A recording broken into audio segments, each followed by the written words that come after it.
جی باب حب الرسول من الإيمان. حدثنا أبو اليمان قال أخبرنا شعيب قال حدثنا أبو الزناد عن الأعرج عن أبي هريرة رضي الله عنه أن رسول الله صلى الله عليه وسلم قال فوالذي نفسي بيده لا يؤمن أحدكم حتى أكون أحب إليه من والده وولده.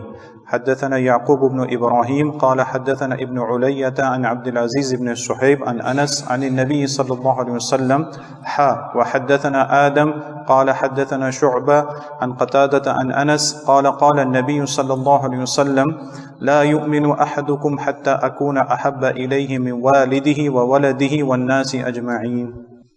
باب کیا ہے کہ حب الرسول، کہ رسول صلی اللہ علیہ وسلم سے محبت کرنا یہ ایمان میں سے ہے، ایمان کا حصہ ہے. جب آپ کا نام آئے تو صلی اللہ علیہ وسلم کہا کریں، اور اس طرح آپ بہت سی نیکیاں کما لیں گے.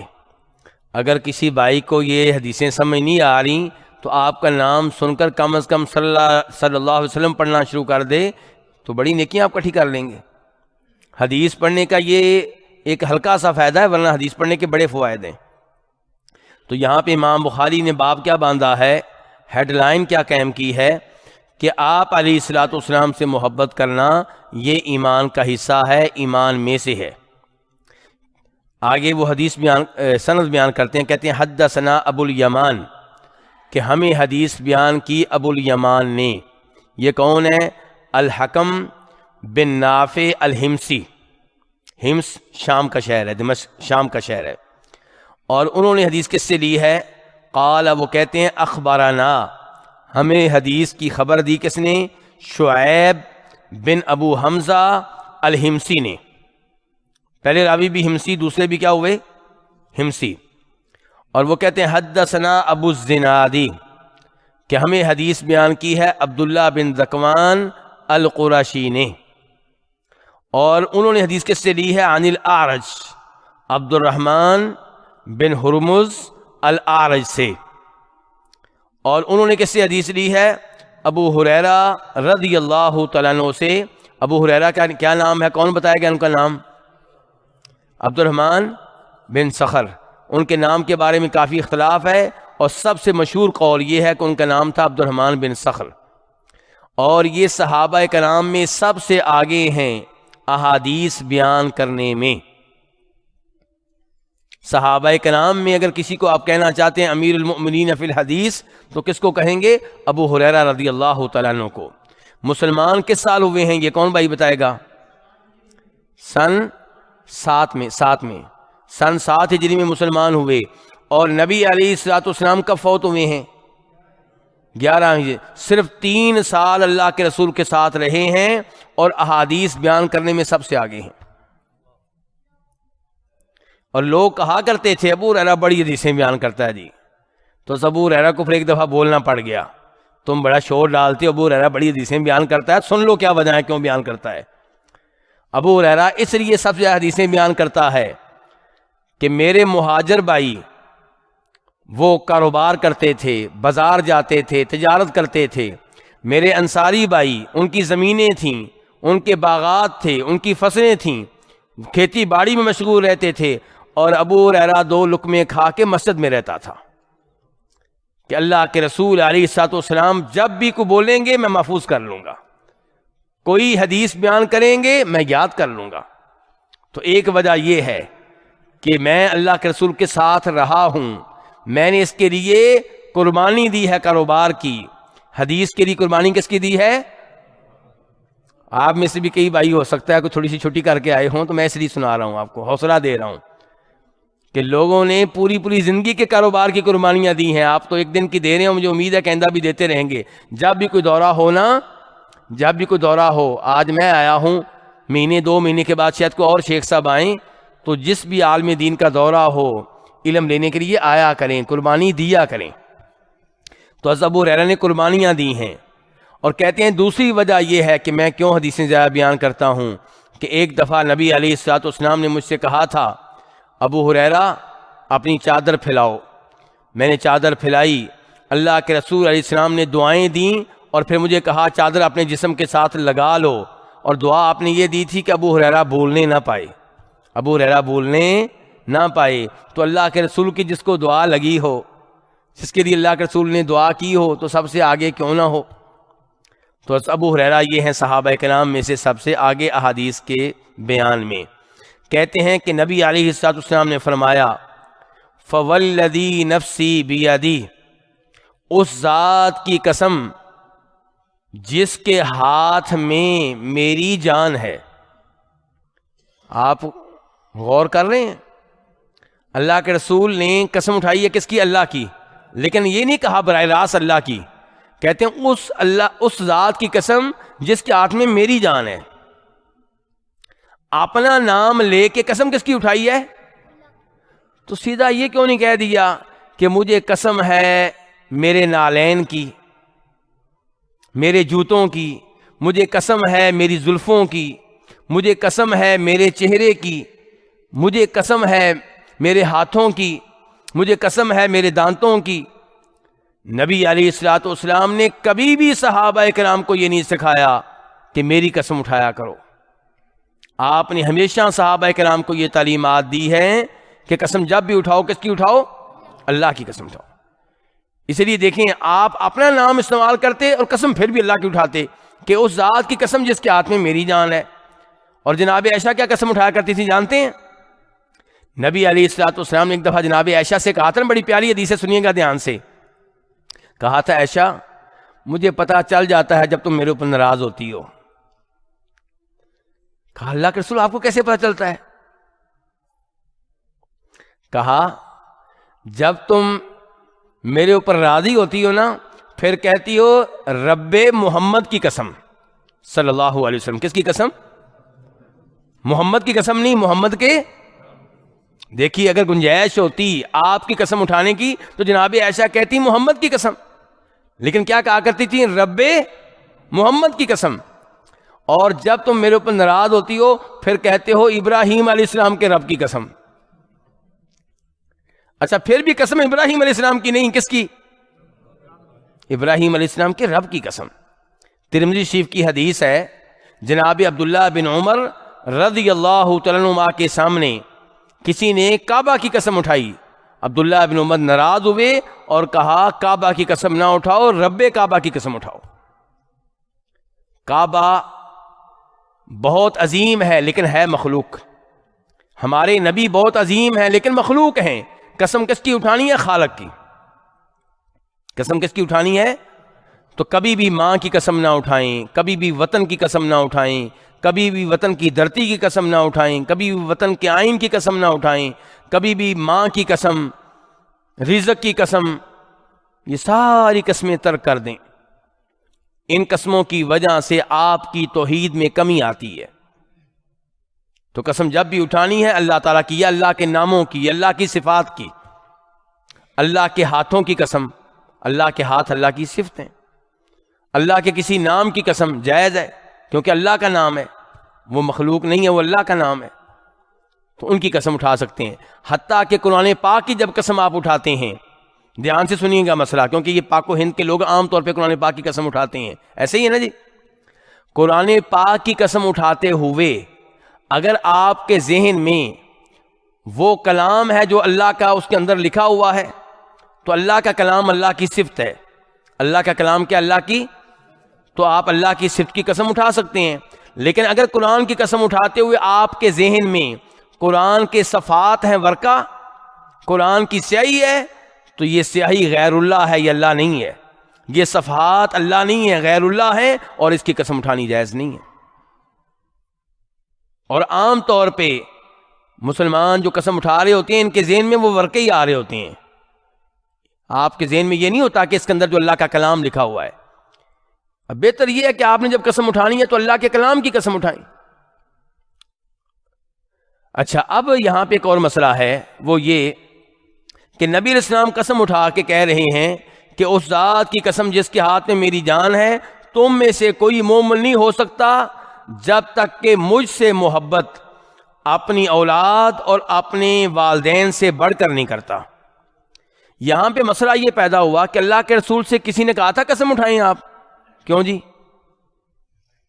تو بغیر قسم کا مطالبہ کیا آپ نے قسم اٹھا دی، تو اس کا کیا حکم ہے؟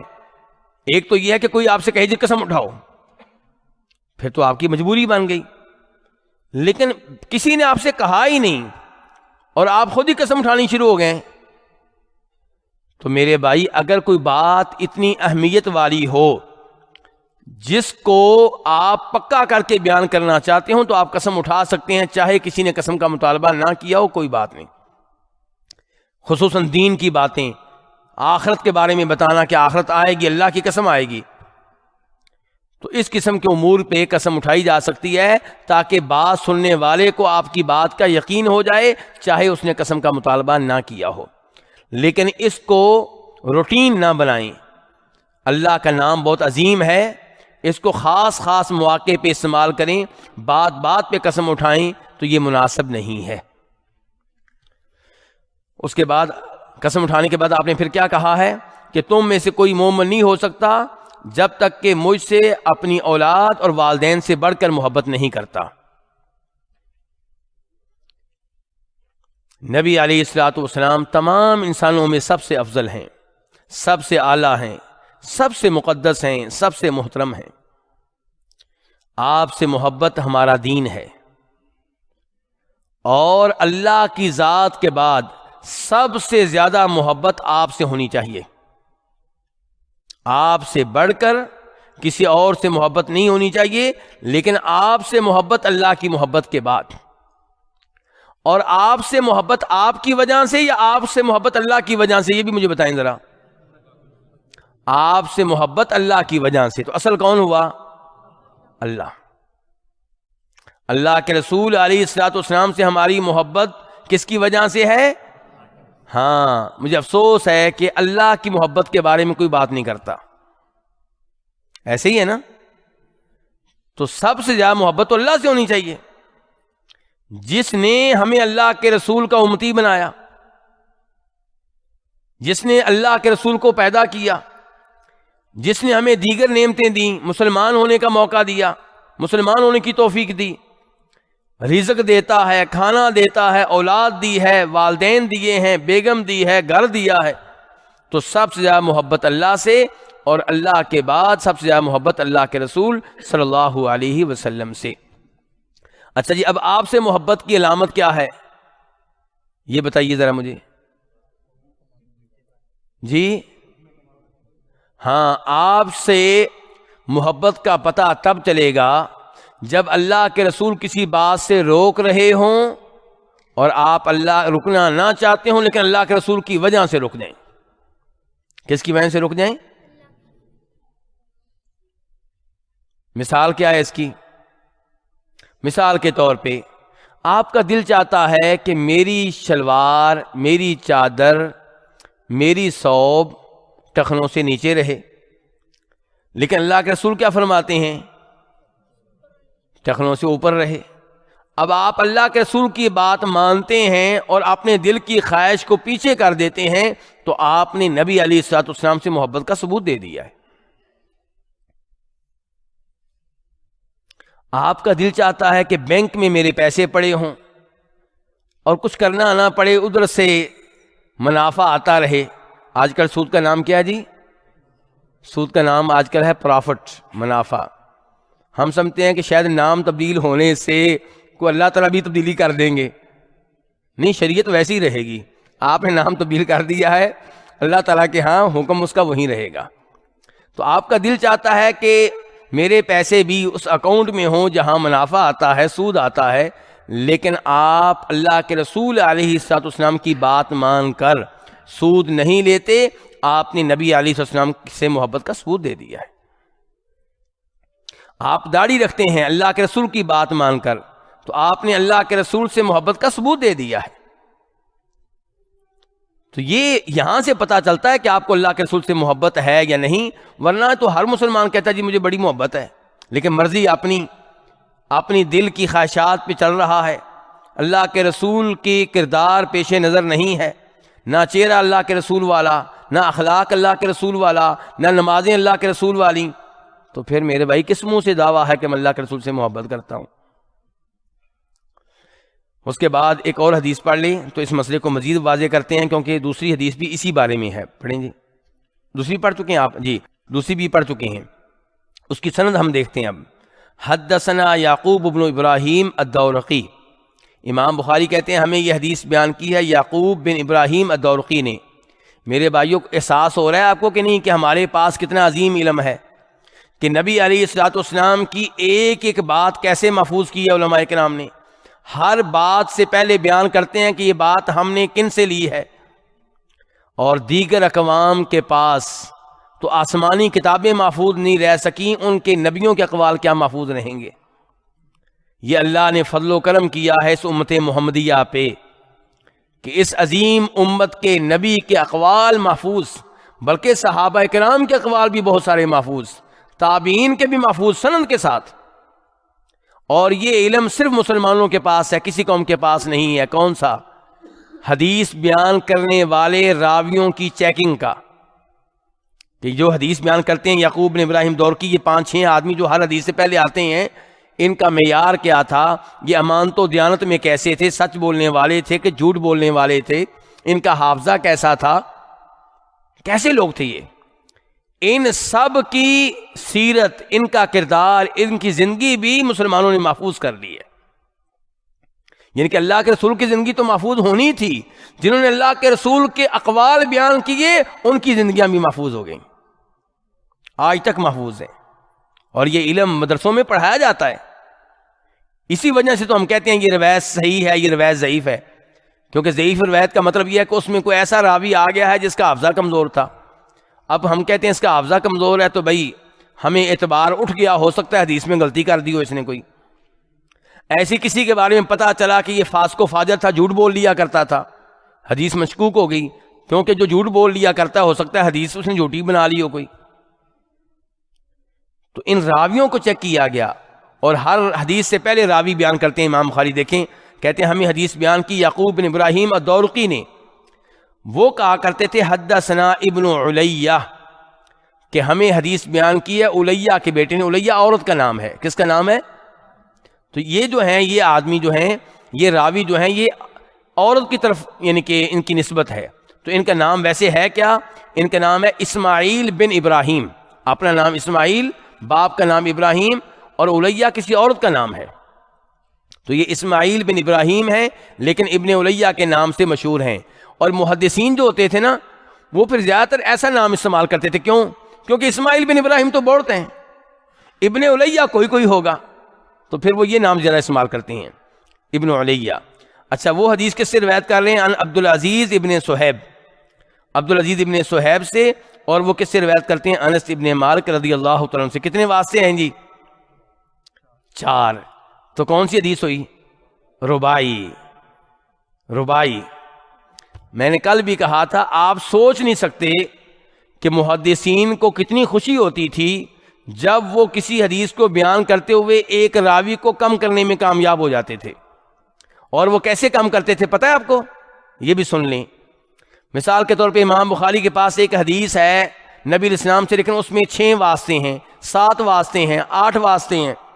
ان کو پتہ چلتا کہ شام میں ایک بابا رہتا ہے. کہاں رہتا ہے؟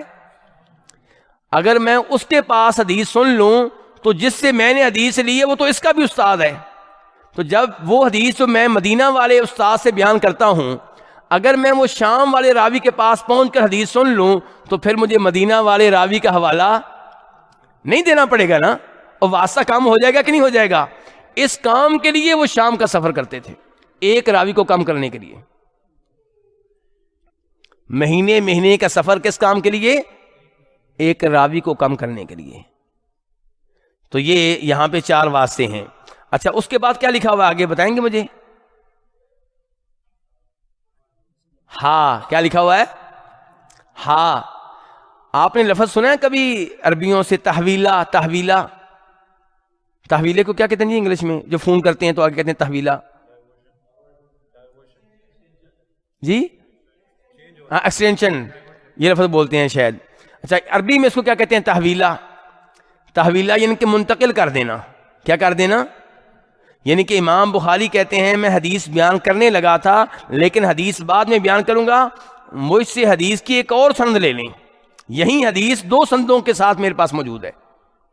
کہتے ہیں اب سنیں، کہتے ہیں اب یہی حدیث مجھے بیان کس نے کی ہے جی؟ آدم بن ابی ایاس نے. کس نے بیان کیا؟